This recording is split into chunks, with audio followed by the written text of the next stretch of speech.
Good morning. Magandang umaga sa inyong lahat. Today we're going to talk about, something came out.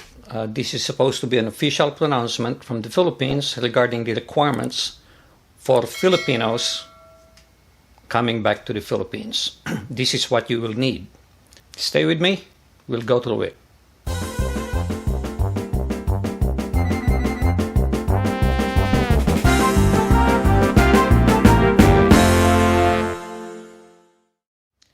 This just came out this morning when the new policies effective February 10th is going to be implemented, and that is for Filipinos, vaccinated or not, coming in.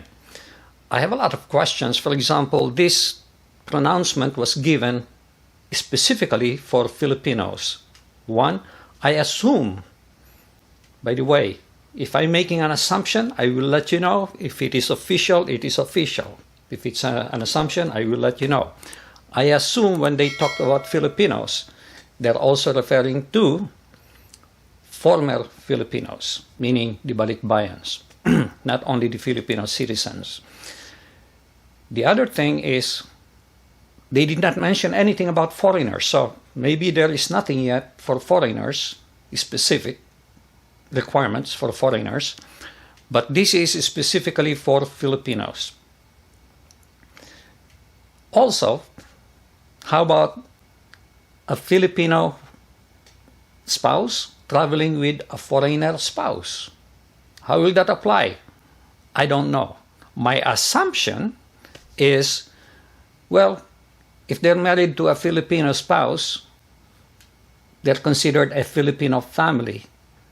So, just like he will also be entitled to the balikbayan, he can stay up to 1 year for balikbayan. So I assume that he will be covered by these policies. Again, that's an assumption on my part.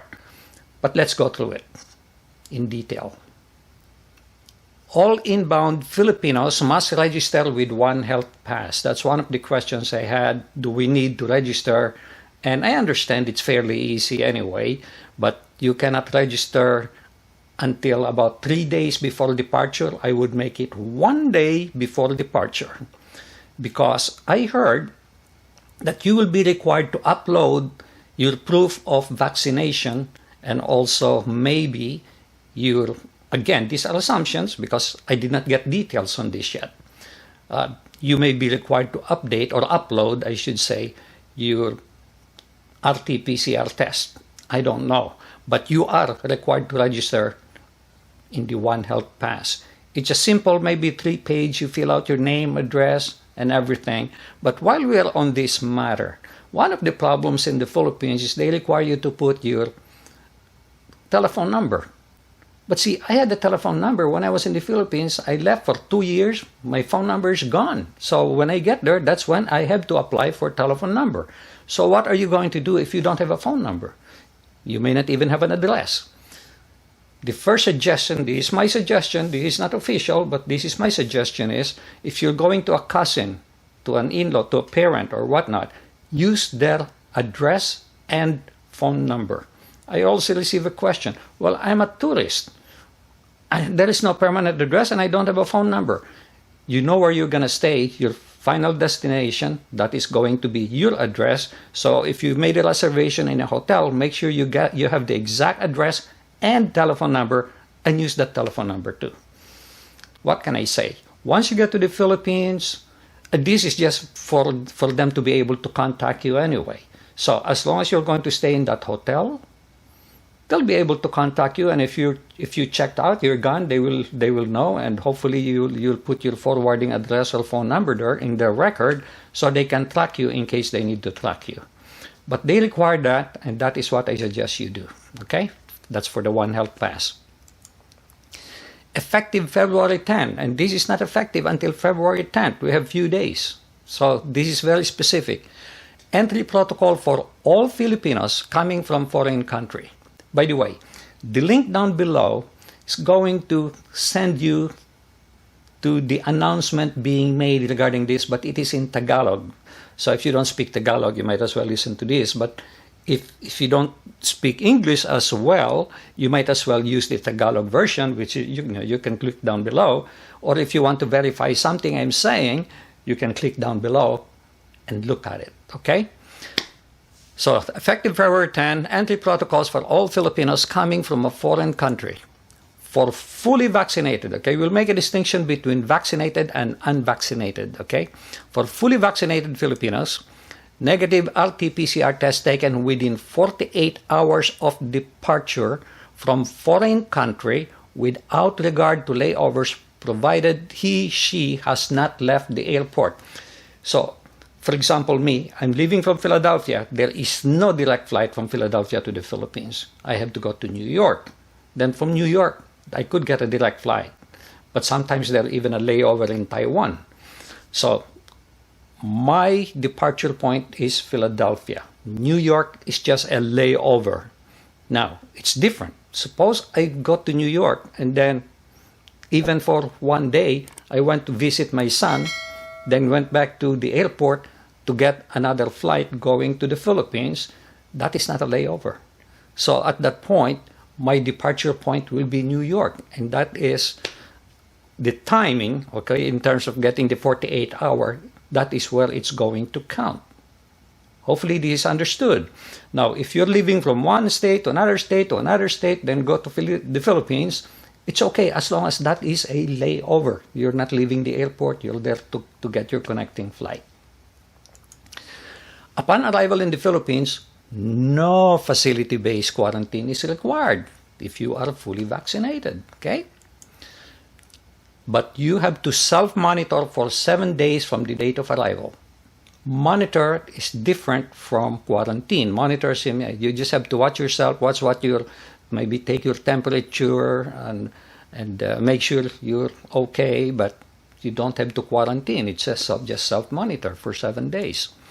If symptoms develop, then let's say you have a fever, then you must report to the LGU.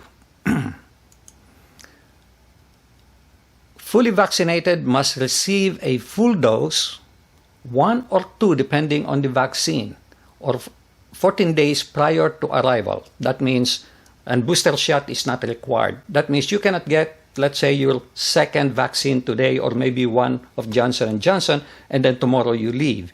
From the point of vaccination or the last point of vaccination, in this case the second vaccination, you have to wait 14 days before you can go. And they did not mention anything about booster shot, so I assume booster shot is not required. And if you're taking a vaccine, I think it's Johnson & Johnson that only requires 1, you are fully vaccinated. Vaccine must be approved by Philippine FDA. They have a list of about 8 different brands, but most of you, whether you take AstraZeneca, Pfizer, Moderna, all those are approved, okay? But if you're in a foreign country and you have a exotic vaccine, you might want to double check to see if it is approved in the Philippines. The following proof of vaccination must be carried with them prior to departure from country of origin. WHO International Certificate of Vaccination, VaxCert-PH, this is the vaccination certificate in the Philippines. National, state, or digital certificate of country who also accepts VaxCert-PH. That means there is a reciprocity. US, Canada, Australia, they're included here because there is reciprocity. So you can bring your CDC card, the one they gave you at the time you were vaccinated. Anyone who cannot comply will be considered unvaccinated. If there is a question regarding this is valid or not, you're not sure, you don't have the necessary paperwork, you'll be considered unvaccinated. You can still go through, but you'll be required to undergo testing and quarantine protocols. Now, for unvaccinated Filipinos, such as vaccinated ones but cannot prove that they were vaccinated, they will be considered unvaccinated. Or you are only partially vaccinated, your vaccine requires 2 shots and you only had 1 shot. And those who cannot verify vaccination status, you will need a negative PCR test taken within 48 hours, just like the vaccinated ones, okay? departure from foreign country without regard to layovers, provided he or she has not left the airport, so just like the previous one I mentioned, will be required a facility-based quarantine and test taken on the 5th day of arrival. So if you're unvaccinated, you can still go, but you will have to be quarantined, and then on the 5th day, you will be tested, and then you can go home, continue home quarantine until the 14th day of arrival. Because you're not vaccinated, 14 days is what will be required, but home quarantine after the first 5 days. Or 6 days, depending on when the test comes out. LGU will monitor their home quarantine, meaning if you're unvaccinated, LGU will monitor you. If I'm vaccinated, I will not be monitored by LGU. Now, let's talk about the minor children. For the unvaccinated minor children, you have minor children traveling with you and they are not vaccinated. For those below 12 years old, they will follow the same protocol of their parent, guardian, or adult accompanying them. Meaning, if your parents require quarantine, you will also be quarantined. For 12 to 17 years old, they will follow the classification and procedure based on their own vaccination status. So you'll be treated like an adult. And then if a minor need to be quarantined, unfortunately, parents should accompany minor children or minor child during the facility-based quarantine. Now, another question is, how about I'm a fully recovered COVID patient? For fully recovered patient with positive, and let's say if you tested negative, you can go. Okay, you can go. But if you're not vaccinated, if you are unvaccinated, even though you are recovered COVID, you will be considered unvaccinated. You are unvaccinated, okay? But if you're fully recovered patient, but it turned out to have positive rt-pcr test, first of all, you go home and quarantine yourself for 14 days. 14 days, okay? That is required. Now, the positive rt-pcr test, oh, by the way, save that positive PCR test, okay? Save that. Now, the positive rt-pcr test result taken 10 to 30 days prior to departure at point of embarkation. And a positive test result taken within 48 hours of departure. So you will need to take another within 48 hours another PCR test. Okay? And I assume, let's say, that will still be positive because you have something in your system. That's why it's coming out positive. So bring both test results. Okay? The first positive one and the second positive one. But the first positive one must have been taken 10 to 30 days, no more, from your point of departure. And then a new test taken within 48 hours. Of course, if that test turns out to be negative, you don't have to worry about a thing. That is all you have to present, that you are negative and you can fly. Okay? But if it is still positive, you will need medical certificate issued by a licensed physician certifying that he or she is an asymptomatic, mild, moderate, severe, or critical case of COVID, as the case may be, whatever is the case, has completed mandatory isolation period, no longer infectious, and that you're allowed to travel freely and move around. Upon arrival, the fully vaccinated individual will need to have facility-based quarantine, but will have to self-monitor for 7 days. It will not require a facility-based quarantine, but you will be required to monitor for 7 days, just like the regular vaccinated ones. Now, like what I said, if your second test shows negative, that's all you have to show. If it still shows positive, then you get this physician certification and bring both tests with you and you'll be free to go. Now, if you are unvaccinated, you must go through facility-based quarantine until the release of their negative PCR test taken on the 5th day.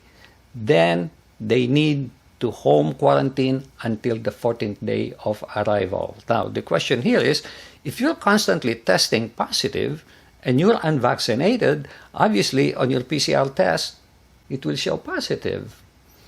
So what are they going to do? Because you have the letter, okay, but you're unvaccinated, so they take the test on the 5th day, I'm sure they will require you to quarantine again. Go to the hospital or someplace where you can be quarantined. Those are good questions. So like what I said, if you want to hear the Tagalog version of this, click the link down below and you will see it. Otherwise, this is the new pronouncement. As soon as something comes out for foreigners, I know that foreigners, meaning all travelers, Filipino, non-Filipino, foreigners, blah, blah, blah, will be required to submit or to fill out this One Health Pass. That's online. You'll have to do that online.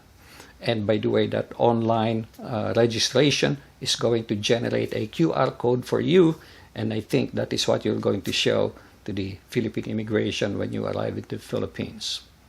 Okay, so that's all I have for now. Please do share this with other people, especially those who are planning to go back to the Philippines, and I'll appreciate it if you click like, and please do subscribe to my channel unless you have already done so. Thank you so much for watching. Make it a great day, and God bless.